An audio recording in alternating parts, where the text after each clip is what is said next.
बरं, आज पहिल्यांदाच मी हे फिलिप्सचं हेअर स्ट्रेटनर यूज करत होते आणि थोडंसं मला भीती वाटत होती.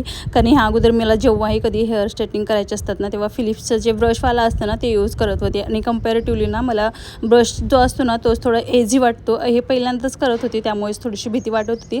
तेवढ्यात काय मग विहानी झोपून उठला होता आणि मग त्याची मस्ती वगैरे चालू होती आणि आम्हाला दोघांनाही थोडंसं टाईमपासमध्ये काय करायचं असेल ना, तर आम्ही हा क्ले घेऊन बसतो आणि आज क्लेपासून ना छोटी-छोटी अशी भांडी आम्ही बनवली होती. आज आम्ही दोघंही खूप खुश होतो, कारण आमच्या घरी ना आज कोणीतरी येणार होतं. मग काय थोड्या वेळामध्ये बघा ह्यांचं आगमन झालेलं आहे. तर बाकी कोणी नाही, तर बहिणीचा मुलगा, आई आणि बहीण असं तिघं मिळून आले होते आणि जेव्हाही घरी मध्ये ना असं कोणी येते ना, तर मला भरपूरच आनंद होतो.